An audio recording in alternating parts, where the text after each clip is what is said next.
You need to get a good night's sleep before the will reading tomorrow, Lauren.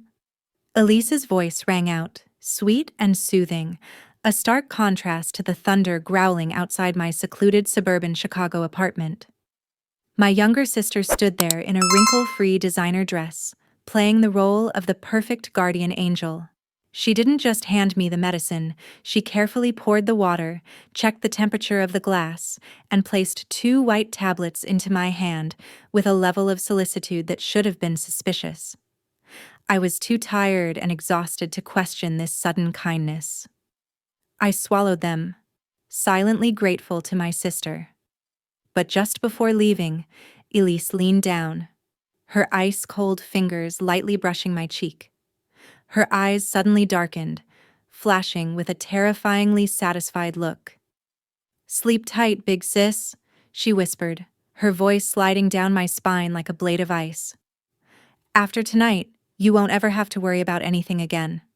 20 minutes later, as the taillights of her Mercedes disappeared into the rain, my throat began to close up as if an invisible hand were strangling me. My lungs burned.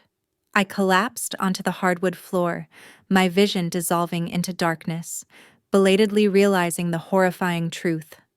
My own sister had just smiled as she sent me to the afterlife. The world came back to me not with light, but with sound. The steady, cold beeping of a heart monitor.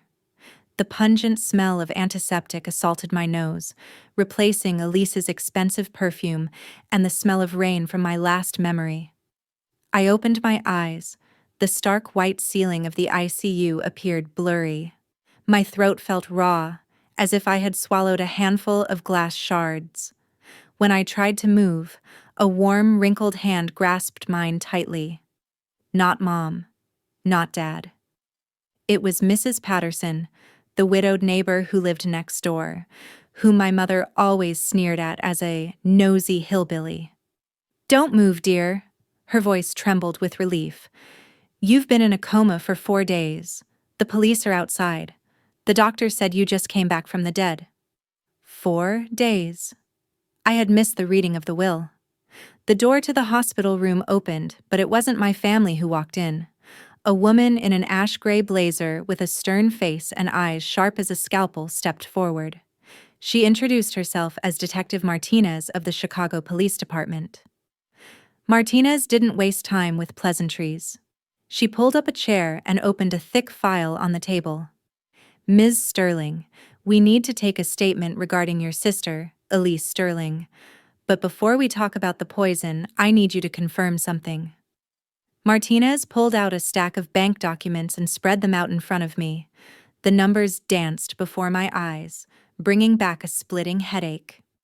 "Are you aware that you are the holder of 7 predatory loans and 3 high-limit credit cards?" Martinez asked, her tone non-judgmental but cold. "The current total debt under the name, Lauren Sterling, is $187,000. I was stunned, trying to speak, but my voice was just a raspy wheeze. "No, I was rejected for a home loan 3 times. "Correct," Martinez nodded. "Because your credit score has been completely destroyed over the last 8 years. The perpetrator used your social security number to open accounts, withdraw cash, buy luxury goods, and let the bad debt pile up. We've been tracking this ring for 6 months, and all digital footprints from IP addresses to ATM cameras lead back to one person." She pushed a photo toward me, a still from a security camera at a designer store in downtown Chicago. "Elise?" She was laughing, holding a brand new Chanel bag, swiping a credit card bearing my name. The nausea rising in my stomach wasn't a side effect of the poison, it was disgust. The years I lived in shame, blaming myself for working hard yet staying poor, wondering why banks always looked at me like a failure. I ate instant noodles, drove a beat-up car, and wore discount clothes, while my sister lived like a queen on my blood and tears. But what Martinez said next was the fatal blow, awakening a dark suspicion I had tried to bury. "We noticed something odd, Ms. Sterling." Martinez narrowed her eyes, watching my reaction. 3 years ago, These debt accounts were almost sent to legal collections. If that had happened, a subpoena would have been sent straight to you, and the scheme would have been exposed. But suddenly, someone intervened. Minimum payments started being made regularly every month to keep the file active, but not red flagged. That money didn't come from Elise's account. Memories came flooding back. 3 years ago, I had completely broken down when I was rejected for a loan to buy a used car. I called Mom, crying hysterically, saying I suspected someone was using my information because of strange debts on my credit report. What did Mom say back then? "Lauren, don't make a scene. The bank probably just made a mistake. Let me look into it. Don't call the police. It's too much trouble and affects the family reputation. You know your father hates legal entanglements." After that call, the collection calls suddenly became less frequent. I naively thought Mom had helped me resolve the mistake. But no, she didn't resolve the mistake. She silenced the creditors to cover for Elise. A chill ran down my spine, colder than the death I had just escaped. My mother knew. She knew her own daughter had been stealing my life for 3 years, and she chose silence, even paying to keep the charade going so I would continue living in poverty and ignorance. "Ms. Sterling?" Martinez's voice pulled me back to reality. I looked down at my hands, my thin fingers trembling on the white sheets. The weakness, the gullibility, the blind love for family. All those things died last Thursday night, right on my kitchen floor. The person lying in this hospital bed was no longer Lauren, the obedient, resigned daughter. I took a deep breath, though my chest still ached. I looked up at Martinez, and I saw a flicker of surprise in her eyes. Perhaps because she no longer saw the panic of a victim. Instead, there was a deadly calm. "Detective," my voice rang out, hoarse but steely. "Lend me your phone, right now." Martinez handed me her phone. My first call wasn't to my parents. I called my cloud storage provider. "I want to change the admin password and permanently lock access to the security cameras at my address. Immediately, and back up the footage from 6 p.m. to 9 p.m. last Thursday to a separate server." My second call was to the 3 major credit bureaus. "This is Lauren Sterling. I want to place a high-level emergency credit freeze.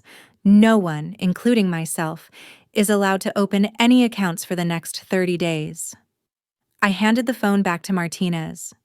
She looked at me with discreet admiration. "You just saved yourself, Lauren." "Not yet," I replied, staring into the void where the image of Mom and Elise's fake smiles was vivid. "I'm just getting started. Detective, I want to see the entire investigation file. I want to know every single dime my sister stole. And I want to know—" My voice dropped, cold as ice. "Exactly how much money my mother transferred to cover for her."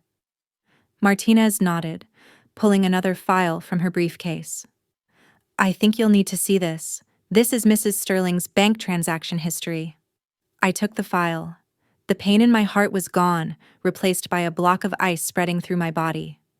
They had turned me into a pawn, a gold mine to excavate, and a trash can to dump their contempt into. Fine. If they wanted to play cruel, I would show them the true cruelty of someone with nothing left to lose. That night, Memorial Hospital was as quiet as a giant tomb. The nurses had dimmed the main lights, leaving only the pale blue glow of medical equipment casting shadows on the thick files spread across my blanket. I didn't sleep. Sleep is a luxury for those with a clear conscience, or fools who don't know they are in danger. I was neither. I spent 6 hours dissecting my life through the lens of numbers. Every transaction line, every loan, every card swipe was a knife stabbing into the naive trust I had given this family. $187,000. That was the price Elise put on my life. I ran my finger across the timeline Detective Martinez had compiled. There was a cruel pattern to Elise's actions. At first, it was small amounts. A handbag, a few dinners at Michelin star restaurants, a weekend getaway to Aspen. But greed is like a weed. The more it is fed, the more it spreads uncontrollably. My eyes stopped at the starting point of it all. The date the first fraudulent credit account was opened. May 15th, 5 years ago. A chill ran down my spine. May 15th. Grandma Eleanor passed away on May 2nd. Exactly 2 weeks after her funeral, while I was still crying my eyes out every night missing her, Elise began her plan to bleed me dry. I remembered that time. Elise was the one handling the inheritance paperwork. She told me Grandma didn't leave a specific will and that she wasn't a sentimental person. So she didn't leave behind any keepsakes of value. I believed her. I believed Grandma left without leaving me even a single word, and the pain of that abandonment had haunted me for 5 years. But now, looking at this bank statement, I realized a different truth. Elise had taken advantage of the chaos of the funeral, exploited my weakest moment to steal my personal information from the pile of family papers. She didn't just steal my finances, she stole my dignity right over Grandma's fresh grave. I flipped to the second stack of documents. The bank statements of my mother, Catherine Sterling. Detective Martinez was right. Steady monthly transfers from Mom's account to an intermediary account, with vague notes like support or petty cash. The amounts always matched the minimum payments for the credit cards in my name down to the penny. I closed my eyes, a bitter memory surfacing. 3 years ago, at Thanksgiving, I drove my beat-up Honda home. Mom had looked at my car with pity mixed with disdain. "Why don't you try to live a little more decently?" Mom had said while adjusting the Hermes silk scarf around her neck. "Look at your sister. Elise knows how to enjoy life. She knows how to invest in her image. You, on the other hand, are always struggling."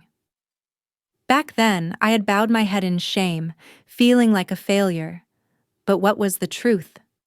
The truth was, my mother knew the Hermes scarf she was wearing, or the designer items Elise draped herself in, were partly bought with my stolen identity.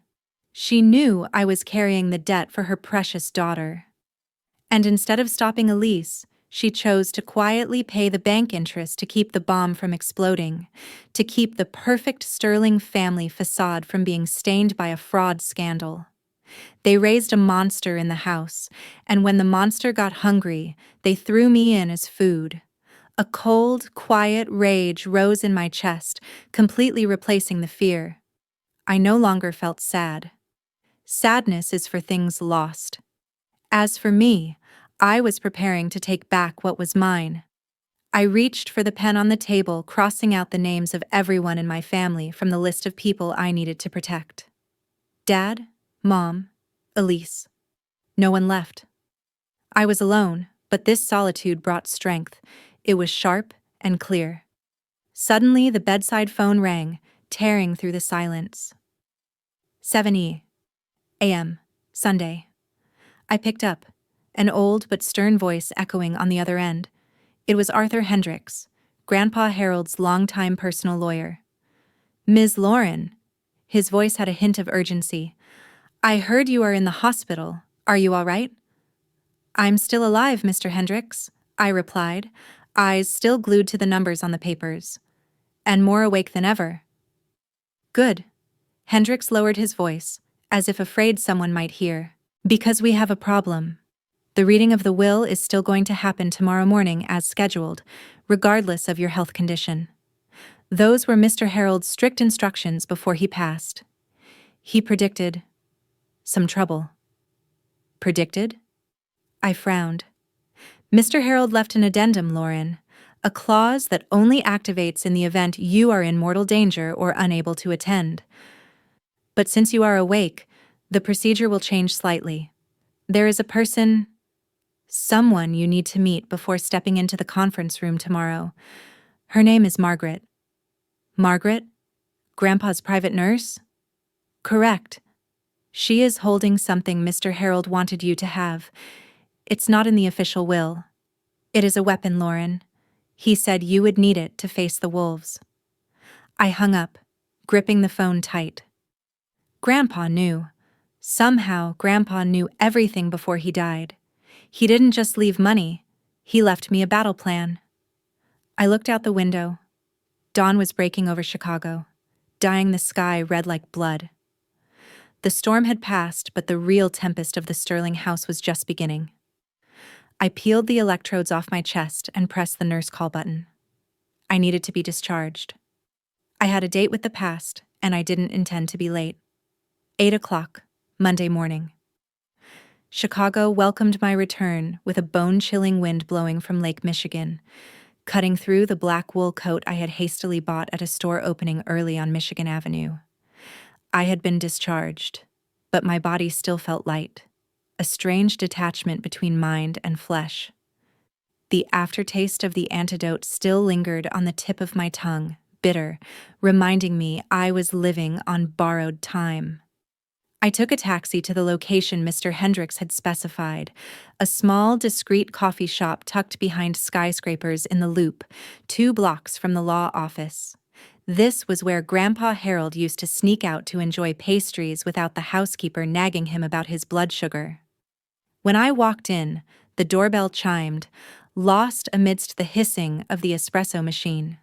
In the most secluded corner of the shop, a woman in her 60s sat, back straight, hands resting neatly on a worn leather bag. Margaret.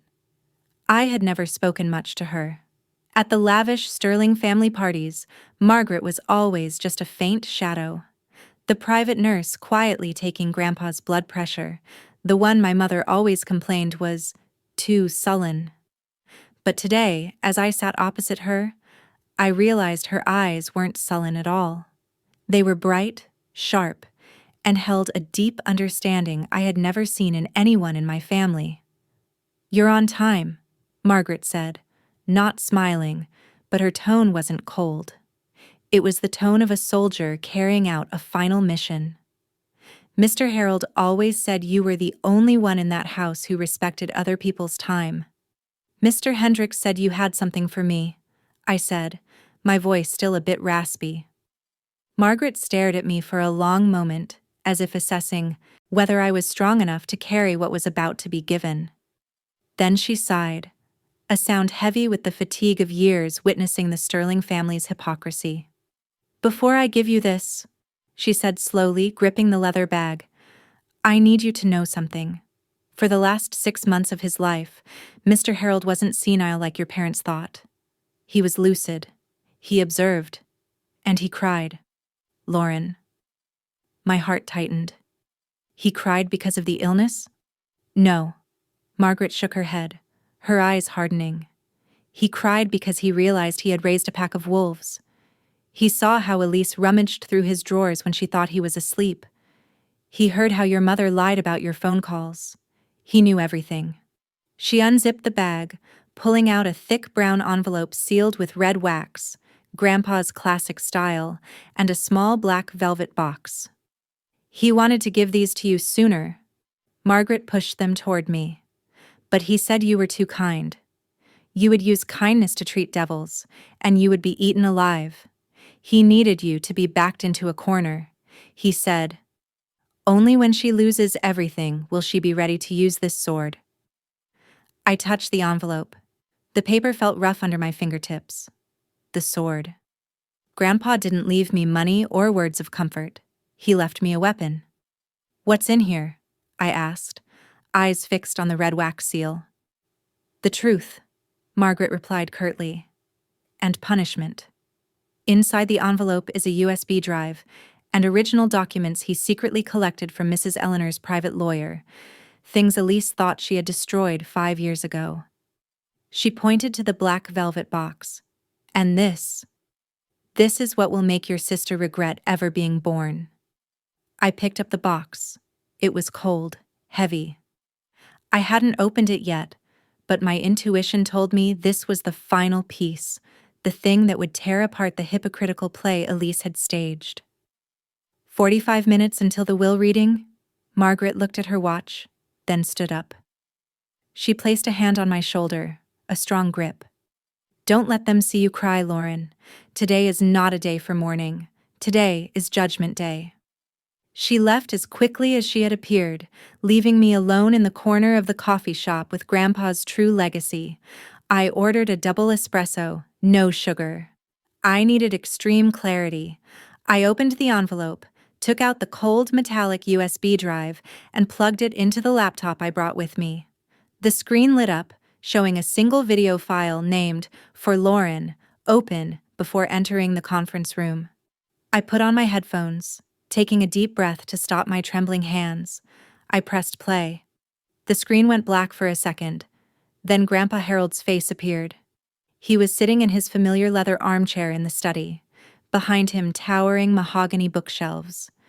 He looked frail, an oxygen tube across his nose, but his eyes, ash-gray eyes identical to mine, were burning. He looked straight into the lens, as if looking through time and space to face me directly in this coffee shop. Lauren, my brave granddaughter. His voice came through the headphones, raspy but clear. If you are watching this video, it means my worst premonition has come true. It means Elise has made her move, and you have survived. He paused, coughing a few times, then continued with a heartbreakingly sad smile. I apologize for not warning you. I was a coward, Lauren. I was afraid that if I told the truth while I was alive, you wouldn't believe me. Or worse, you would confront them, and they would find a way to harm you before I could legally protect you.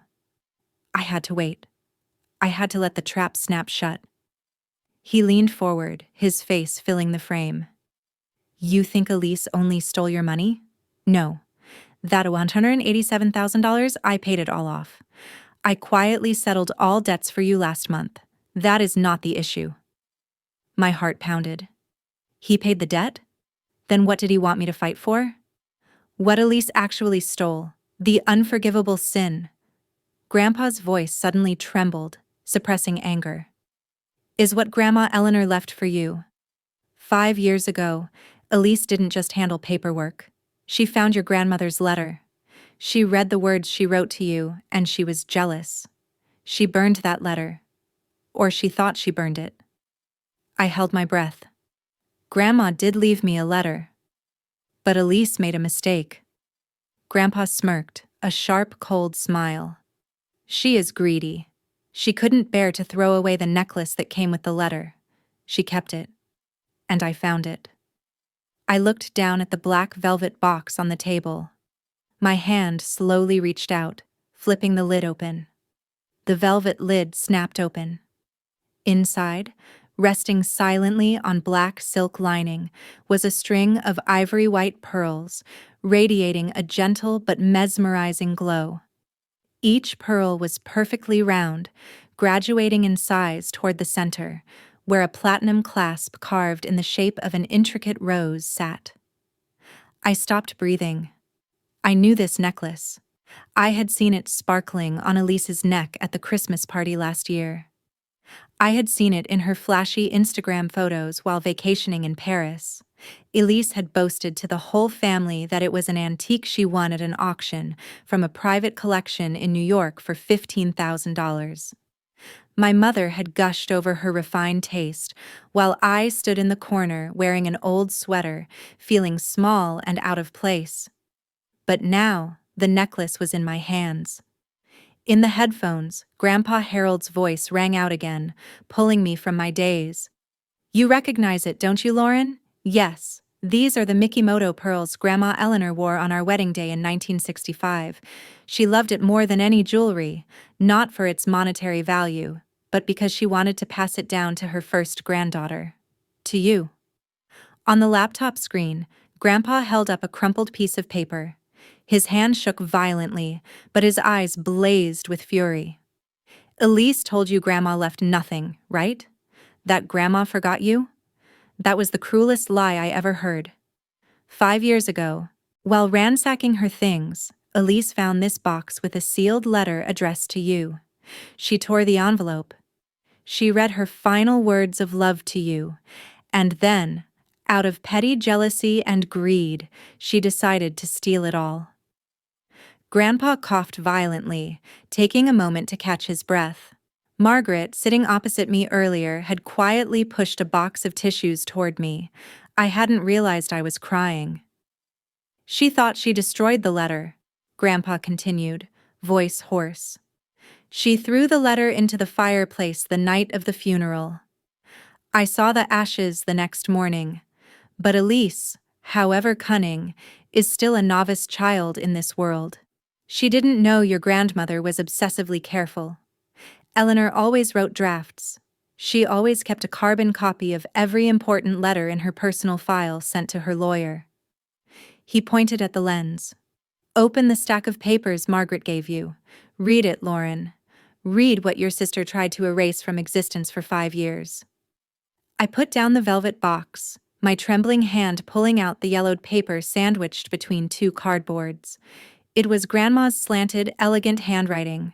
The smell of old paper hit my nose, carrying a faint scent of lavender, her signature scent. To Lauren, my brave girl. If you are reading these lines, it means I have gone far away. I know you always feel like a shadow in this family. I see how your parents compare you to Elise. I see you shrinking back, trying to please everyone with obedient silence. But my dear, you don't have to do that. Elise shines like a firework, loud and brilliant for a moment. But you, Lauren, you are a lighthouse. You are quiet, steadfast, and stronger than anyone in this sterling lineage. I leave you my pearls not for you to wear as jewelry, but as a shield. Do not let them define your worth. Do not let the coldness of that house extinguish the warm fire in your heart. Wear it, hold your head high, and walk your own path. I love you, always and forever. Grandma Eleanor. I buried my face in my palms, a choked sob bursting from my throat. For 5 years, for 1,225 days, I lived thinking the person I loved most had abandoned me. I let that pain eat away at my self-esteem, making me believe I was unworthy of love. Elise didn't just steal money. She stole my confidence. She stole Grandma's goodbye. She watched me suffer and agonize for years while casually wearing my pearls around her neck, laughing and chatting. That wasn't greed. That was pure malice. I looked up at the screen one last time. Grandpa was looking at me sternly. I took the pearls back from Elise's bedroom while she was traveling. This morning, she will be frantically looking for them. She will think the maid stole them, or she misplaced them. She will never suspect that the pearls are on their way to meet their true owner. The video ended with a pitch-black screen. I sat silently in the coffee shop, the noise around me seeming to dissolve. I wiped, my tears dry. These were the last tears I would shed for this pain. From this moment on, there would be no more sentimentality. I picked up the pearl necklace. Its weight in my palm was no longer cold, but hot like burning coals. I raised my hands to my neck, fastening the platinum clasp with a dry click. The cool sensation of the pearls touching my skin made me shiver, but simultaneously infused me with a strange energy. I stood up, adjusting my coat collar to clearly reveal the necklace. I looked at my reflection in the coffee shop window. The weak, pale girl in patient clothes from yesterday was gone. Standing there was Lauren Sterling, granddaughter of Eleanor and Harold, the rightful heir to the truth. Mrs. Margaret. I turned to look at the woman patiently waiting. Let's go. I don't want to keep my family waiting. Margaret smiled, a rare smile that lit up her austere face. Mr. Harold would be very proud, she said, picking up her bag and standing up. Outside, the rain had stopped, but I knew the real storm was about to crash down on the conference room of Hendricks and Partners. The law offices of Hendricks and Partners reigned on the 40th floor of Chicago's tallest financial tower, where floor-to-ceiling glass walls offered a panoramic view of the city huddled in the cold wind. But the chill outside was nothing compared to the atmosphere stagnating inside Conference Room 1, where the Sterling family was gathering.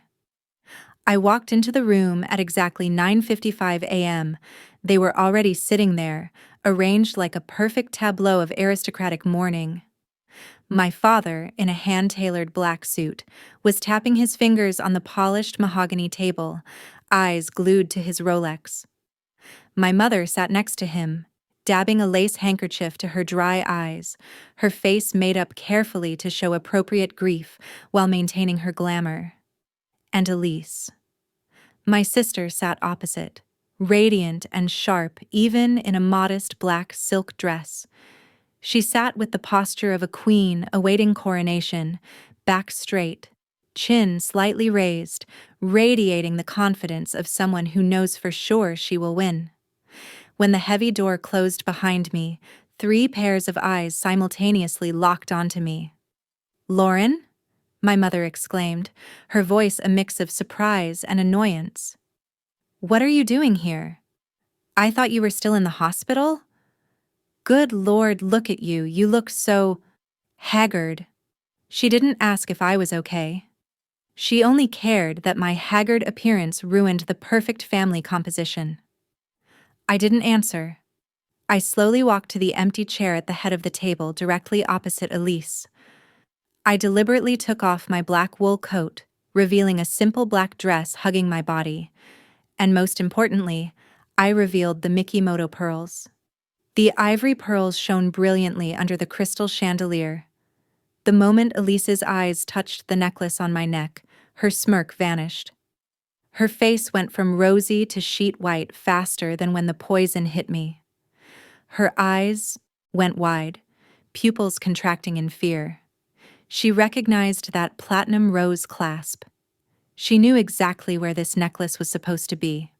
Or rather, she thought she knew.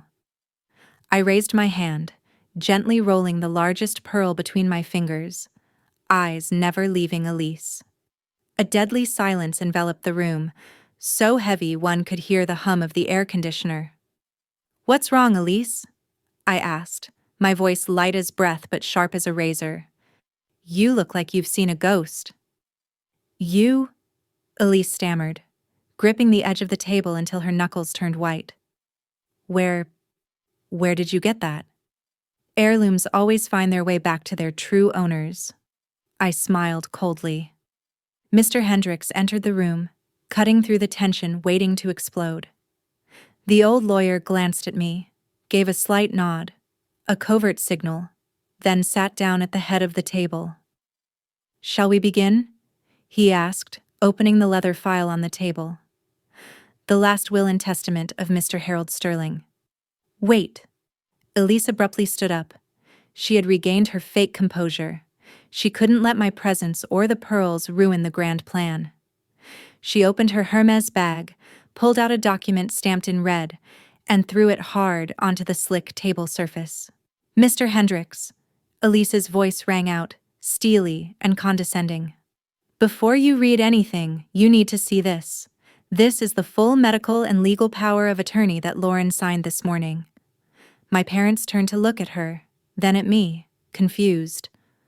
"Lauren just went through a suicide attempt," Elise said, her eyes drilling into me with a fake pity that was nauseating. "The drug poisoning on Thursday? She overdosed herself. She is psychologically unstable, counselor. She lacks the behavioral capacity to receive any assets. As her authorized guardian, I request to postpone the will reading and transfer all management of Lauren's assets to me, to pay for her treatment." The room gasped. My mother covered her mouth. "Suicide? Oh, Lauren, why were you so foolish?" I looked at Elise. She was going all in. She didn't just want to kill me with poison. Now she wanted to kill me legally, turning me into a lunatic to seize everything. The plan was ruthlessly perfect. The signature on that paper was definitely forged, but she had prepared it so thoroughly she dared to unleash it right here. Mr. Hendricks picked up the paper, sliding his reading glasses down to inspect it. A mysterious, faint smile appeared on his lips. "Impressive, Ms. Elise," he said, voice grave. "The paperwork looks very valid. The signature is very similar." Elise smirked triumphantly. Thank you. For her own good, I am forced to do this difficult thing. However, Mr. Hendricks put the paper down, his eyes turning ice cold. There is a small problem. Mr. Harold predicted this situation. Predicted? Elise's smile stiffened. Correct. And he left instructions that, should any power of attorney document appear in this meeting, I must press this button. Mr. Hendricks reached under the table. A small beep sounded. The conference room doors burst open. The air in the room was torn apart by the appearance of 4 uniformed police officers, led by Detective Martinez with a gold badge shining on her chest. Elise stumbled back, hitting her chair, her face drained of blood. Elise Sterling. Detective Martinez's voice rang out, firm as a gavel. You are under arrest for federal identity theft, fraud, forgery of legal documents, and attempted murder in the first degree. What? My father stood up, knocking over the water glass on the table. Are you crazy? This is my daughter. This is a misunderstanding. There is no misunderstanding, sir. Martinez stepped forward, handcuffs clicking in her hands. We have full evidence.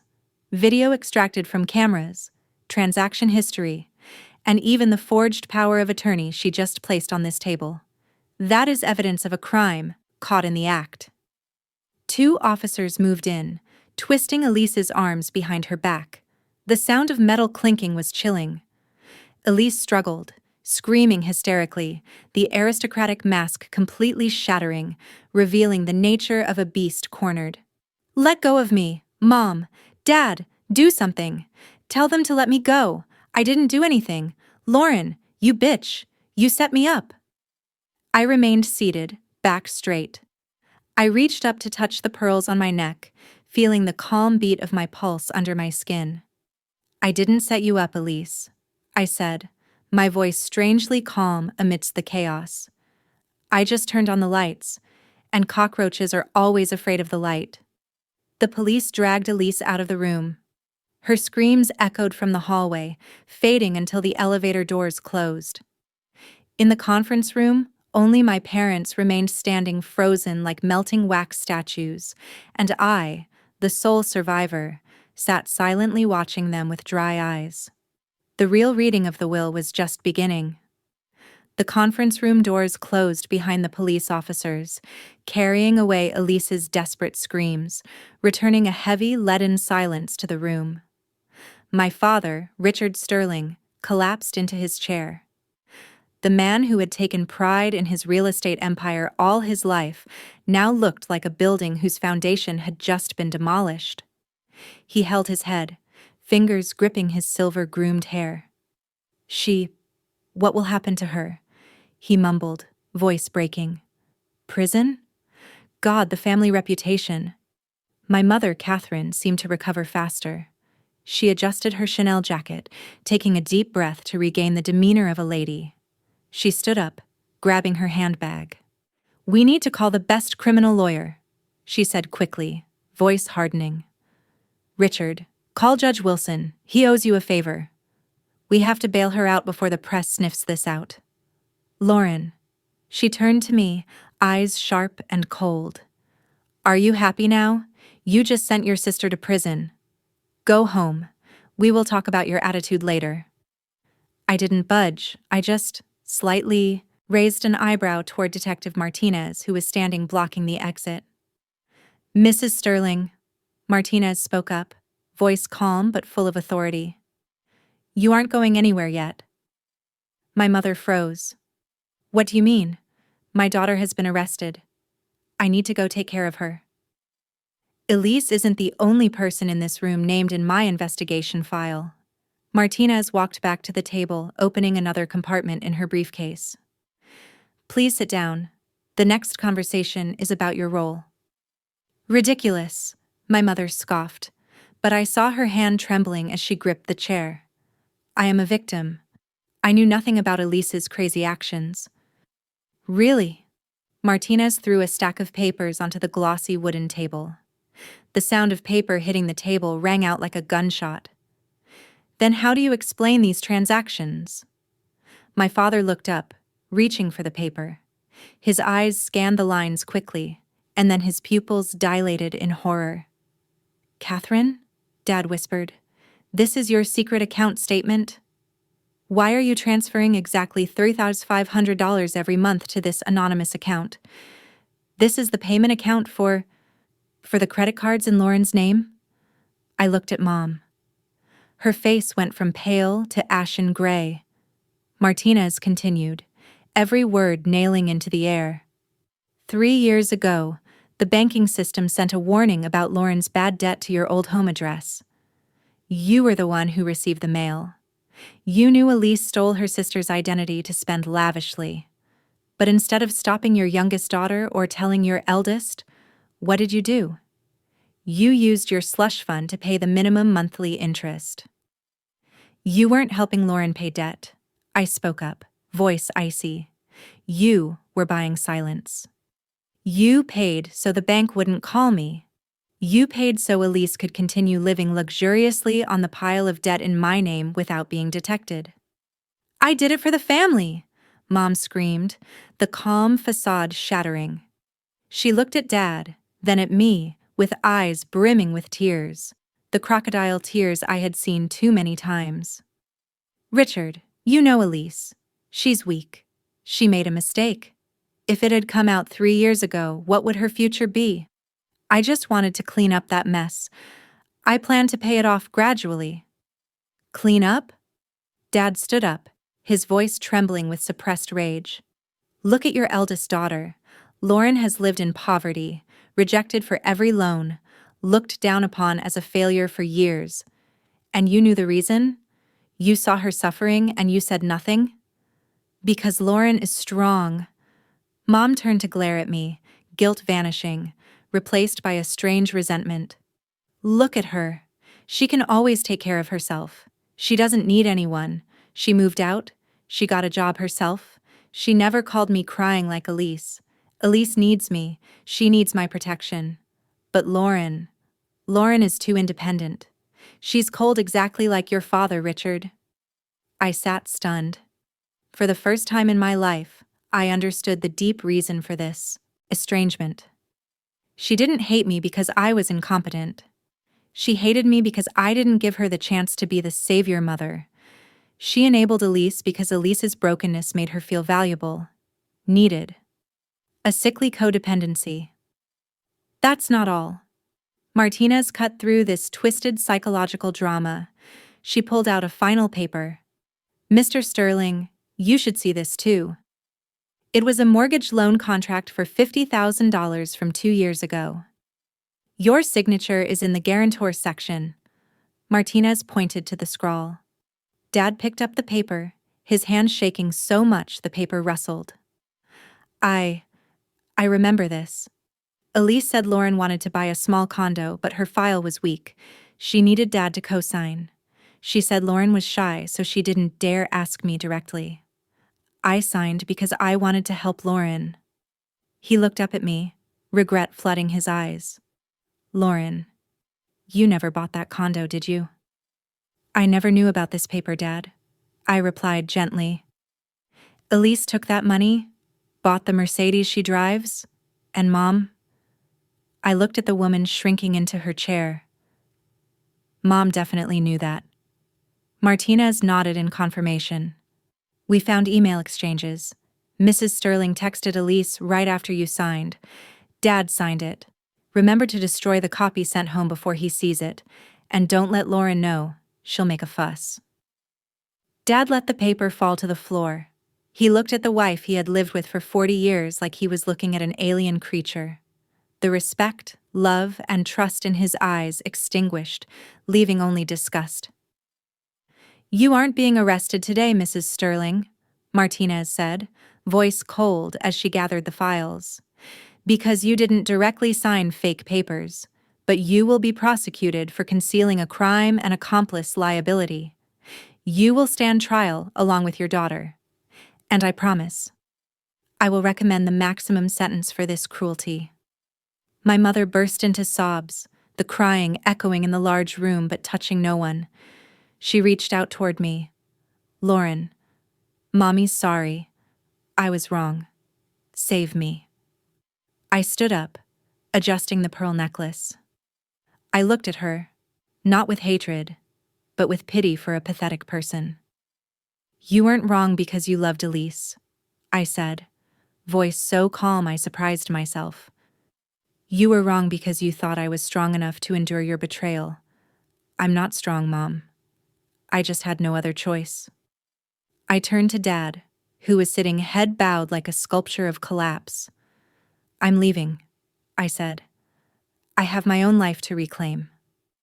I walked out of the conference room, leaving behind my mother's wailing and my father's deathly silence.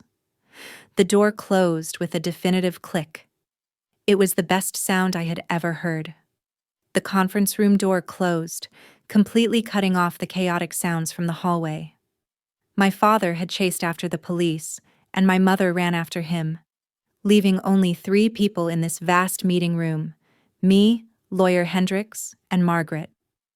Silence enveloped the space, but this time it was no longer heavy or stifling. It was the calm after the storm, clear and clean. It felt as if the polluted air of lies had been sucked out along with my family. Mr. Hendricks took off his glasses, pulling out a handkerchief to wipe his forehead.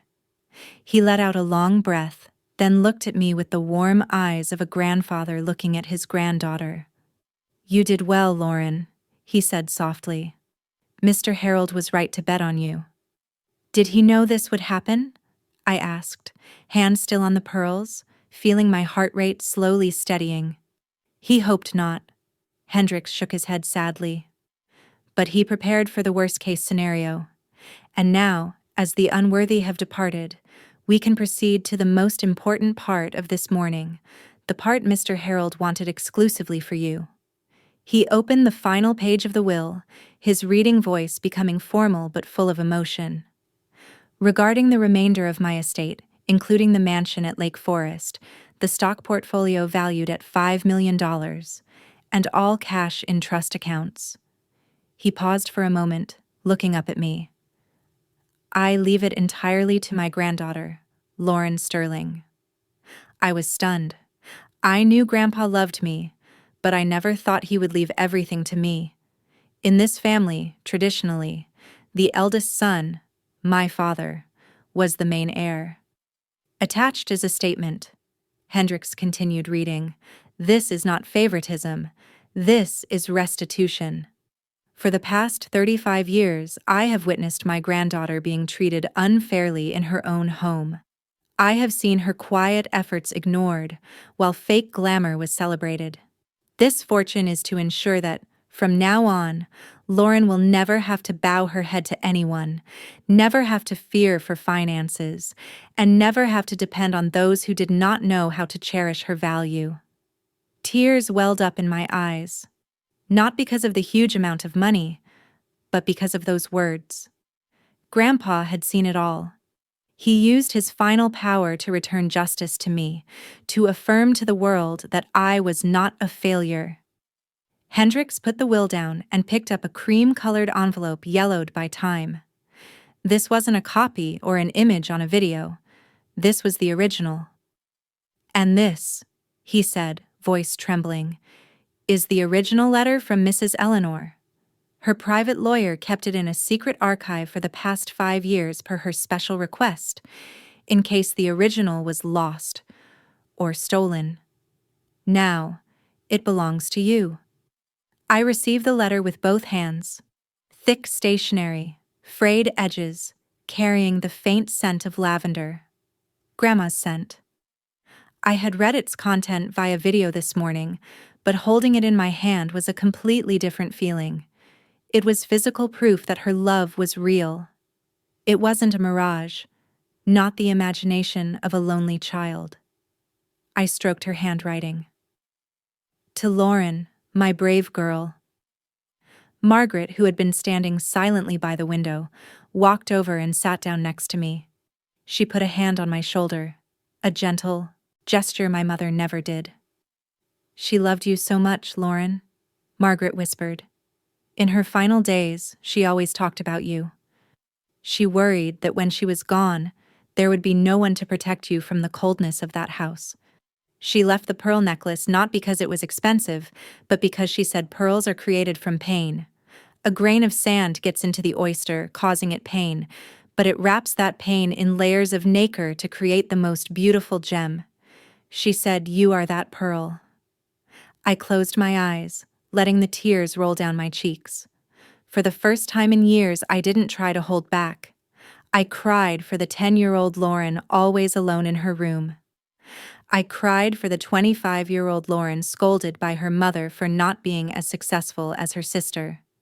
I cried to wash away all the grievances that had clung to my soul like dirt. I thought I was abandoned, I sobbed. I thought she forgot me. "No one can forget someone like you," Hendricks said, closing the file. "And now, as the sole heir and the new owner of the Sterling Corporation, you have full decision-making power. Your parents, they have nothing. Mr. Harold only left your father an antique silver coin with the message, 'So you remember the price of betrayal.'" A silver coin? A bitter irony for the son who sold out his own daughter for face value. I took a deep breath, drying my tears. The weakness had passed. Now was the time to live the life my grandparents had handed to me. "Thank you, Lawyer Hendricks." "Thank you, Margaret." I stood up, carefully putting the letter in my bag, right next to my heart. "You two saved my life. Literally." "What do you plan to do next?" Hendricks asked as he walked me to the door. I looked through the floor-to-ceiling glass, watching the Chicago sky gradually turning sunny after the rain. The dark clouds had vanished, revealing the deep blue of freedom. "I'm going home," I said, a relieved smile appearing on my lips. "Not my parents' house, but my real home. And after that, I'll start over from scratch." I walked out of the skyscraper, the Lake Michigan wind blowing my hair. I didn't take a taxi. I wanted to walk. I wanted to feel the solid ground beneath my feet. I touched the pearls on my neck. It was strangely warm. It felt like Grandma was hugging me, whispering in my ear that it was all over. I was no longer the stepchild of the Sterling family. I was Lauren Sterling, survivor, heir, and most importantly, I was free. Crowds of people rushed past me on the sidewalk, no one knowing what I had just been through. But that didn't matter. I knew. And that was enough. 6 weeks later. Autumn had dyed the old oak trees surrounding the Lake Forest estate gold. The place that was once my grandparents' sanctuary, and now my own fortress of peace. I woke up not to police sirens or bank debt alerts, but to the rustling wind blowing through the French windows. I lay still on the mahogany four-poster bed, feeling the softness of Egyptian cotton sheets. For the first time in a decade of adulthood, my chest no longer felt crushed by the invisible boulder named debt. Freedom has a very distinct taste. To me, it smells of fresh coffee and ripe apples from the orchard behind the house. I walked down to the kitchen, where morning sunlight illuminated the handmade ceramic tiles Grandma Eleanor used to love. On the kitchen table was a letter from the bank. It wasn't a collection letter. It was a confirmation that my credit score had been restored to a perfect 800. Grandpa Harold hadn't just left assets.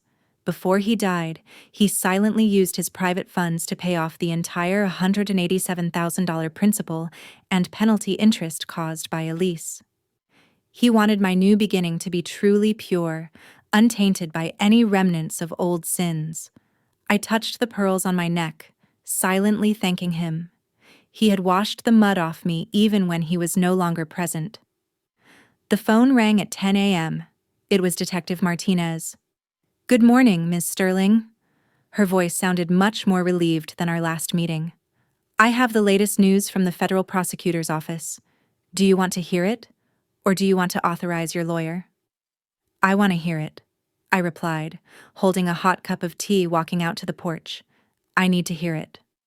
"All right. Regarding Elise Sterling," Martinez began, the sound of paper shuffling audible. The prosecutor rejected all plea deals, with irrefutable evidence of attempted murder by poison, plus 12 counts of federal fraud and aggravated identity theft. The minimum recommended sentence is 25 years in federal prison. 25 years. When Elise gets out, she will be nearly 60. The brilliant youth she was always so proud of, the best years of her life, would be buried behind cold bars and rough prison uniforms. And my mother? I asked, voice devoid of emotion. Mrs. Catherine pleaded guilty to compounding a crime and obstruction of justice to avoid jail time, Martinez said. However, the price to pay isn't cheap. She was sentenced to 5 years probation, must wear an electronic monitoring ankle bracelet for the first 12 months, and is forced to perform 2,000 hours of community service. I smirked faintly. For a woman who valued face and social status more than her children's lives like my mother, having to wear a reflective vest picking up trash in the park or scrubbing public toilets was more humiliating than sitting in jail. She would have to live the rest of her life as a criminal shunned by Chicago high society. And my father? Mr. Richard wasn't criminally charged due to lack of evidence that he knew the truth. Martinez lowered her voice. But he filed for divorce this morning. He is also listing the old house for sale to cover legal costs. The Sterling family you knew officially no longer exists. I hung up. A strong wind blew past, sweeping falling yellow leaves onto the lake surface. That family had shattered. Not because of me, but because of the weight of the lies they had cultivated for years. I was just the one who pulled out the final brick. That afternoon, Mrs. Patterson, the old neighbor who saved my life, visited. I had invited her to live in the guest house on the estate grounds. She had no children, I had no family, and we found in each other the warmth of true kinship. She brought over a tray of hot gingerbread cookies. We sat on the swing on the porch, watching the sunset over the lake. "Do you feel lonely, Lauren?" she asked, kind eyes looking at me. I have never felt as full as I do now. I smiled, squeezing her wrinkled hand lightly. I realized that blood doesn't define family. Family are the people ready to reach out when you fall, not those who stand watching and kick you when you're down. I had started opening a small financial consulting office right in Grandpa's study. I wanted to help other women, those trapped in financially toxic relationships, find autonomy like I did. Life was gradually getting on track, peaceful, stable. But I knew there was still one final act yet to close. A week after Martinez's call, a familiar car pulled up to the estate gate. From the second-floor window, I saw Mom and Dad step out. They looked 10 years older in just 2 months. My mother lost her haughtiness, hair bunned hastily, face gaunt without makeup. My father walked with a limp, back hunched as if carrying the whole world.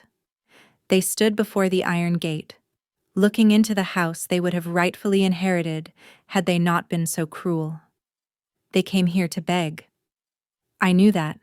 Elise's sentencing hearing would take place next week, and a letter of leniency from the victim, me, could help shorten her sentence by a few years. I adjusted my collar, smoothing out my navy blue silk dress. I put on Grandma's pearl necklace. It was time to face them one last time, not as the abandoned daughter, but as the master of the game. I walked down the stairs. Mrs. Patterson looked at me anxiously from the living room. "Are you okay, dear?" "I'm okay, Mrs. Patterson." I smiled reassuringly. "I'm just going out to clear the last of the debris." I opened the main door, stepping out onto the windy porch. My parents looked up. In their eyes flashed a fragile ray of hope. They thought the old Lauren, the daughter always craving affection, would soften. They were mistaken. Autumn wind swirled bright red maple leaves around my parents' feet as they stood huddled before the doorstep. The image of two people who once held their heads high, despising the world, now looked so small before the towering limestone mansion they had lost the right to enter. I didn't invite them in. That was the first and most important boundary I established. I stood on the highest step, arms crossed, looking down at them with the eyes of a judge looking at criminals awaiting sentencing. "Lauren," my mother's voice cracked, hoarse from crying. She no longer had the arrogance of the past. "I beg you. Just one letter." The lawyer said if the victim asks for leniency, the judge might consider reducing it to 10 years. "Can you bear to see your sister bury her youth in prison? She's only 27. "Youth?" I asked back, voice calm but ice cold. "What about my youth? For the past 8 years, when I had to eat instant noodles, wear old clothes, and be looked at like a failure, where was my youth? Back then, Mom, you were busy buying Chanel bags for Elise with my debt money." My father took a step forward, his face aged and gaunt. He tried to use the last bit of authority of a father. "I know we were wrong, Lauren. I will live in that regret for the rest of my life. But Elise? After all, she is blood. You can't be cruel to the point of heartlessness like this. We are family." I laughed. The laugh rang out dry amidst the vast space of the garden. "Family?" I repeated the word as if tasting something sour. "Dad, you talk about blood? Let me tell you about real family." I pointed toward the guest house, where Mrs. Patterson was busy pruning rose bushes for winter. That woman, who shares no drop of blood with me, stayed up all night watching me sleep in the hospital. She cooked porridge, combed my hair, and held my hand when I was most scared. "And you two? You were busy discussing how to destroy evidence and protect your precious daughter." I stepped down one step, closing the distance but increasing the pressure. "I will not write that letter, not because I hate Elise, but because I respect justice. Prison is the only place that can teach her the lesson you failed to teach, that every action has a price. If I ask for a reduced sentence for her, I would just be continuing to enable evil, exactly the way you did." "Do you really want to see this family destroyed?" Mom screamed in desperation. "This family was destroyed from the day you decided to love one child and turn the other into a sacrifice," I replied, voice steely. "I didn't break it. I'm just cleaning up the rubble and walking out." I turned my back, hand gripping the cold brass doorknob. "Go home, and don't ever come back here again. If you appear in front of my gate, I will call the police for harassment. And you know, Detective Martinez is very eager for a chance to send both of you to prison along with Elise." I slammed the door shut. The thud rang out, completely ending the connection to the past. I stood leaning against the door, taking a deep breath. No tears, only relief spreading through my chest. I went into the living room, where Mrs. Patterson was waiting with 2 cups of hot Earl Grey tea and freshly baked cookies. "Did they leave?" she asked gently. "They left," I smiled, taking the teacup. "And they took the ghosts of my past with them." I sat down in Grandpa's old armchair, looking up at the portrait of Grandma Eleanor hanging over the fireplace. In the flickering firelight, her eyes seemed to be smiling at me. I touched the pearls on my neck. It was no longer a symbol of pain. It was a medal for survival. I lost a toxic family, but I found myself. And that was the most profitable trade I've ever made. Conclusion. Outro for video. Lauren's story leaves us with a costly but incredibly necessary lesson. Sometimes, the most dangerous enemy isn't the stranger holding a knife in a dark alley, but the person sitting at the same dinner table, smiling and calling you family. You have no obligation to maintain relationships with those who constantly hurt you, drain you, and look down on you, even if they share the same blood. Forgiveness is a virtue, but misplaced, it becomes stupidity. Lauren chose justice over fake reconciliation, and thanks to that, she found true peace. Remember, family isn't who carries your blood. Family is who holds your hand when you fall, who defends your name when you are absent, and who is truly happy to see you succeed. Have you ever fallen into a situation where you had to choose between protecting yourself and pleasing your family? What would you do if you were in Lauren's position? Forgive or be decisive like her? Share your story and perspective in the comments below, because who knows, your story might be the guiding light for someone stuck in the dark. Don't forget to hit the subscribe button and ring the notification bell so you don't miss the next satisfying stories of revenge and justice. Thank you for listening, and always remember, never let anyone dim your light.